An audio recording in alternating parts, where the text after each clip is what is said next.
अस्सलामुअलैकुम स्टूडेंट्स। आज का जो हमारा टॉपिक है वो है क्लासिफिकेशन ऑफ लिपिड्स। हम पढ़ रहे थे कि हमने लास्ट क्लास हमारी रहती थी लिपिड्स की, कि बाकी हमने वैक्सेस, एसाइल ग्लाइसरोल और टर्पेनाइड्स के बारे में पढ़ लिया था। तो आज हम देखेंगे सबसे इम्पोर्टेंट क्लास है और सबसे मेजर रोल है बेटे उस लिपिड्स की क्लास का, वो है फास्फोलिपिड्स।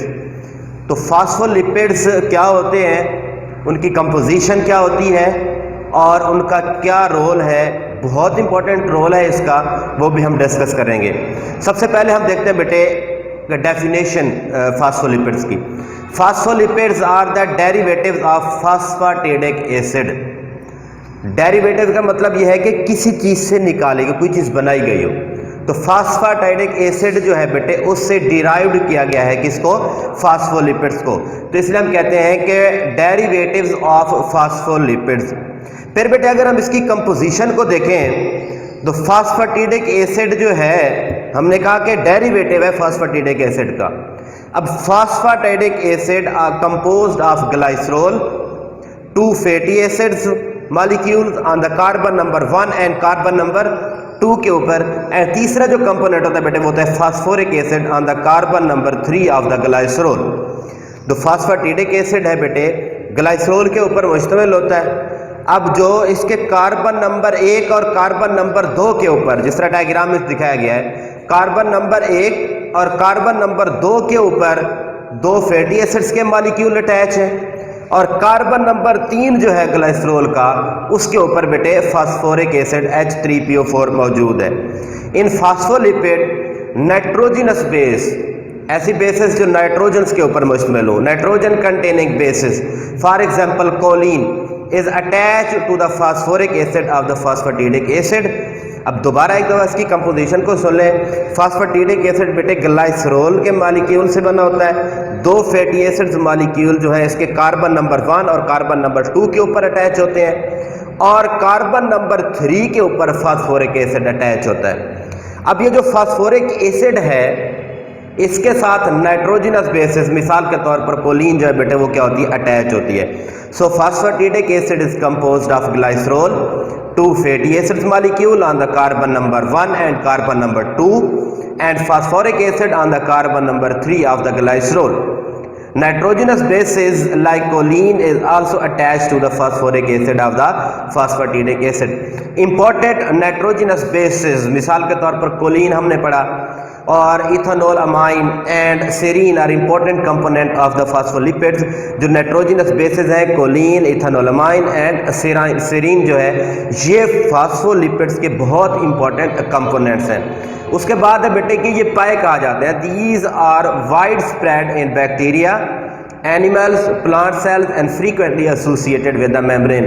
मतलब वो ये कह रहा है कि बैक्टीरिया के अंदर भी होते हैं, ये एनिमल सेल्स के अंदर भी होते हैं और प्लांट सेल्स के अंदर भी होते हैं, लेकिन बेटे सबसे ज़्यादा ये मेम्ब्रेन्स के अंदर मौजूद होते हैं। फास्फोलिपिड जो कि सेल मेम्ब्रेन के अंदर मेजर फ्रेमवर्क के तौर पर काम करता है, बहुत इंपॉर्टेंट रोल होता है इसका मेम्ब्रेन की स्ट्रक्चर को मेंटेन करने में। ख़ास तौर पे जो मेम्ब्रेन की फ्लूइडिटी होती है उसको यही फास्फोलिपिड्स मेंटेन करते हैं। और लिपिड्स की जो सबसे इंपॉर्टेंट क्लास मेम्ब्रेन्स के अंदर होती है बेटे वो यही होती है। इसकी एग्जांपल है फास्फेटिडाइलकोलिन, जिसको हम लेसिथिन भी कहते हैं, is one of the common phospholipids.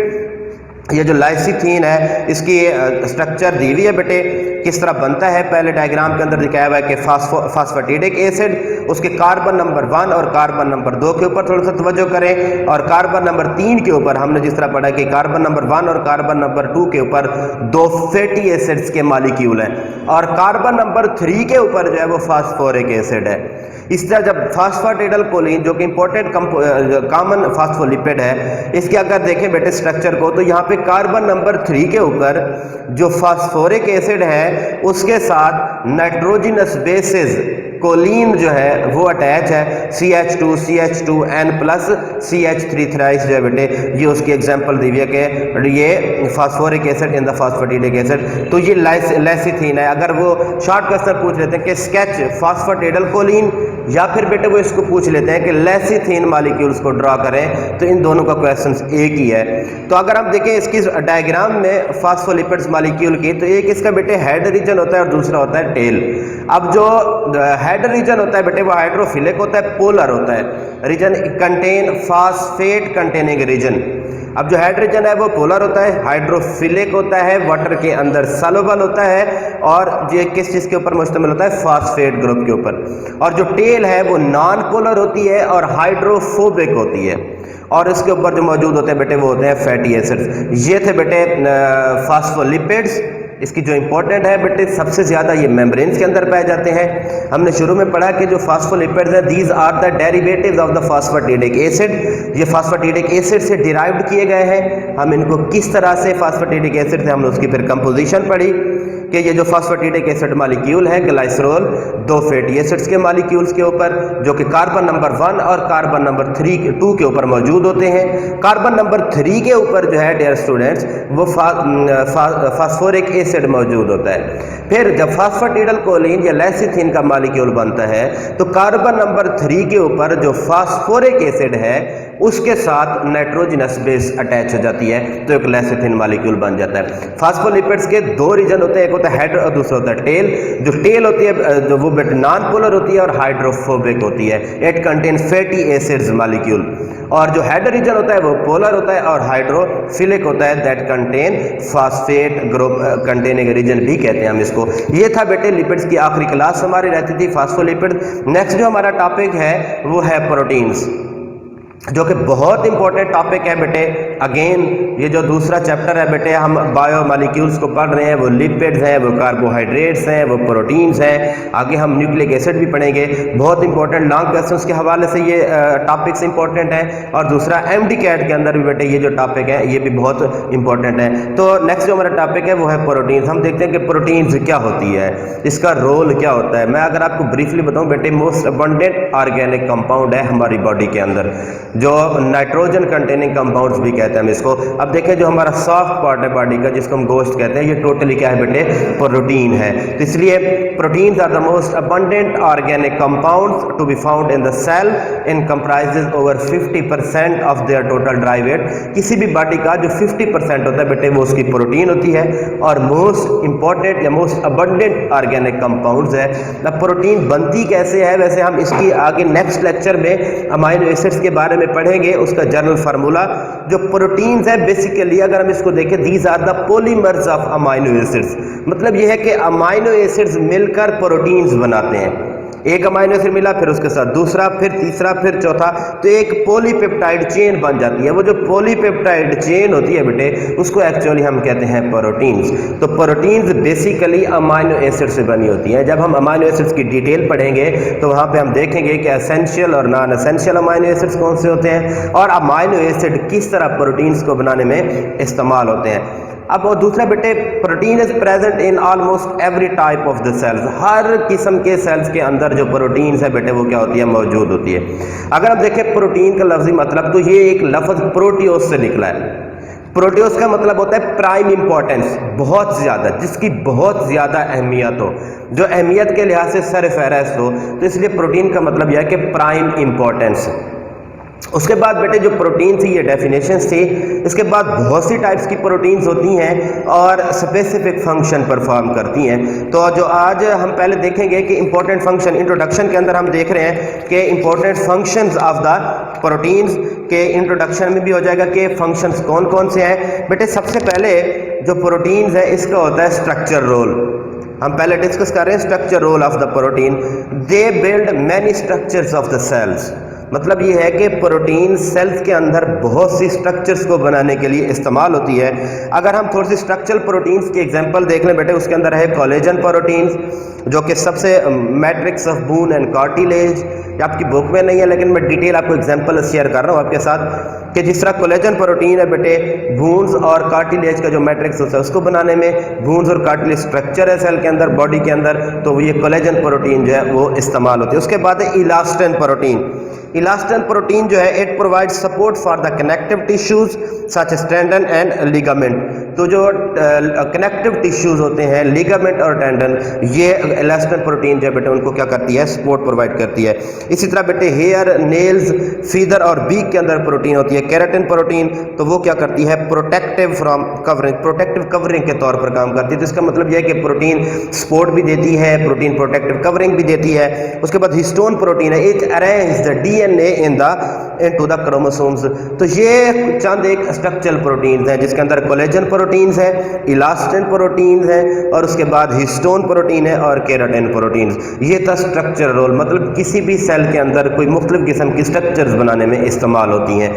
दूसरा है बेटे इंजाइम फंक्शनल देखते हैं। जब हम देखते हैं ना बेटे प्रोटीन्स को, तो proteins with in the body कुछ स्पेसिफिक फंक्शन परफॉर्म करती है। कुछ प्रोटीन जो है वो involve in the composition of the body part, जिस तरह मैंने आपको बताया कि स्ट्रक्चर रोल होता है। कुछ जो है बेटे various physiological activities like movement or in defence against the germs. मतलब यह है कि कुछ फिजियोलॉजिकल एक्टिविटीज का मतलब यह है कि फंक्शनल रोल, जिस तरह मूवमेंट ऑफ द बॉडी, और दूसरा बेटे defensive against the micro organisms, तो उसका तो एक्टिविटीज। तो कुछ प्रोटीन जो बेटे इंजाइम्स इन नेचर होती है। इंजाइम्स जो है all the enzymes are protein in nature, in this way they control the whole metabolism of the cells. बेटे अगर हम मेटाबॉलिज्म इंजाइम्स को देखें तो इंजाइम का जो दूसरा नाम है वो है मेटाबॉलिज्म रेगुलेटर। तो मेटाबॉलिज्म को ये इंजाइम कंट्रोल कर रहे होते हैं, और जो इंजाइम है ये बायोकेमिकल रिएक्शंस को स्पीड अप करने के लिए इस्तेमाल होते हैं। ये उनके बायोकैटल लिविंग ऑर्गेनिज्म के अंदर इंजाइम एज अ बायोकैटलिस्ट के तौर पर काम करते हैं। तो इतने इंपॉर्टेंट अहमियत के हामिल जो इंजाइम्स हैं ये किस चीज़ से बने होते हैं बेटे, प्रोटीन से बने होते हैं। तो all the enzymes are protein in nature. और उसके बाद है कुछ हार्मोन्स।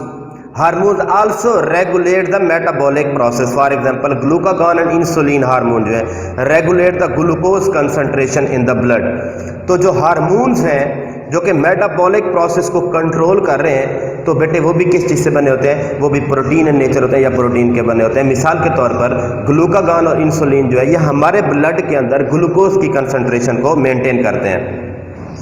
उसके बाद है कुछ कैरियर प्रोटीन या ट्रांसपोर्ट प्रोटीन्स जो होती हैं। उन कैरियर प्रोटीन में मिसाल के तौर पर हीमोग्लोबिन प्रोटीन है, work as a carrier and transport of specific substances such as glucose, lipids and metal ions. जो कैरियर प्रोटीन होती हैं वो ग्लूकोज को, वो लिपिड्स या आयंस को वो क्या करते हैं बेटे, ट्रांसपोर्ट करती हैं। इसके अगर हम एग्जांपल देकर समझने के लिए, तो जो हीमोग्लोबिन प्रोटीन है वो बॉडी के अंदर ऑक्सीजन को ट्रांसपोर्ट करने के लिए इस्तेमाल होती है। तो ऑक्सीजन जो है एरोबिक एक्टिविटीज़ बॉडी के अंदर कंट्रोल करता है। तो ये है कैरियर प्रोटीन्स। और उसके बाद है बेटे एंटीबॉडीज़। एंटीबॉडीज़ क्या होती हैं, अगेंस्ट द पैथोजन। मतलब ये होता है कि कोई भी फॉरेन सब्सटेंसेस जब हमारी बॉडी के ऊपर अटैक करता है तो वह हमारा जो इम्यून सिस्टम होता है वो रेस्पॉन्स करता है। वो उस रेस्पॉन्स के नतीजे में एंटीबॉडीज रिलीज करता है ताकि वो जो फॉरेन सब्सटेंसेस या माइक्रो ऑर्गेनिज्म आ रहे हैं उससे फाइट कर सके, उसके खिलाफ रेजिस्टेंस, कुव्वत मुदाफ़त को बढ़ा सके। और बेटे वो जो एंटीबॉडीज़ होते हैं वो भी प्रोटीन इन नेचर होते हैं। तो कुछ प्रोटीन जो बेटे एंटीबॉडीज़ के तौर पर भी काम करती हैं, एंटीबॉडीज़ के तौर पर काम करती हैं। उसके बाद है बेटे ब्लड क्लॉटिंग प्रोटीन्स। अब कुछ प्रोटीन्स ऐसी होती हैं बेटे जो ब्लड क्लॉट करने के लिए इस्तेमाल होती हैं, जो ब्लड प्लाज्मा के अंदर होते हैं। कोई इंजरी हो जाए, अगर ब्लीडिंग स्टार्ट हो जाए तो वहाँ पे जो फैक्टर्स रिलीज होते हैं ब्लड को क्लॉट करने के लिए, जो कि टेम्परेरी एक सील बनाते हैं ताकि ब्लड लॉस ना हो, तो वो बेटे कुछ प्रोटीन्स होते हैं। मिसाल के तौर पर फिब्रिन प्रोटीन जो है prevent the loss of blood from the body after injury. Blood clotting proteins जितनी भी हैं वो भी इनके, एक तो ब्लड क्लॉटिंग के अंदर भी प्रोटीन्स का रोल है। उसके बाद है movement of the organ and organisms at the movement of the chromosomes during the anaphase of the cell division are caused by the proteins. अब ये जो एक ऑर्गन्स की मूवमेंट है या एक होल ऑर्गेनिज्म की मूवमेंट है, ये सारी मूवमेंट इनको बेटे प्रोटीन्स कंट्रोल कर रही होती हैं। और दूसरा, जब एनाफेज के दौरान क्रोमोसोम्स की मूवमेंट हो रही होती है, डिस्ट्रीब्यूशन हो रही होती है, तो बेटे उस क्रोमोसोम्स की मूवमेंट को भी कौन कंट्रोल कर रहे होते हैं, प्रोटीन्स इन नेचर होती हैं। तो वो सारी प्रोटीन जो है बेटे वो उसको कंट्रोल कर रही होती हैं। तो ये थे हमारे इंपॉर्टेंट फंक्शंस, जिसमें हमने पढ़ा कि कुछ प्रोटीन स्ट्रक्चर रोल प्ले करती हैं, कुछ इंजाइम इन नेचर हैं, कुछ कैरियर्स के तौर पर काम करती हैं, कुछ हार्मोन्स के तौर पर काम करती हैं, कुछ प्रोटीन्स का ब्लड क्लॉटिंग के अंदर भी रोल है और कुछ एंटीबॉडीज़ के तौर पर काम करती हैं। कुछ प्रोटीन जो है बॉडी के आर्गन्स, होल ऑर्गेनिज्म या क्रोमोसोम्स की मूवमेंट को भी कंट्रोल करने के लिए इस्तेमाल होते हैं, जिस तरह एक्टिन और मायोसिन प्रोटीन है।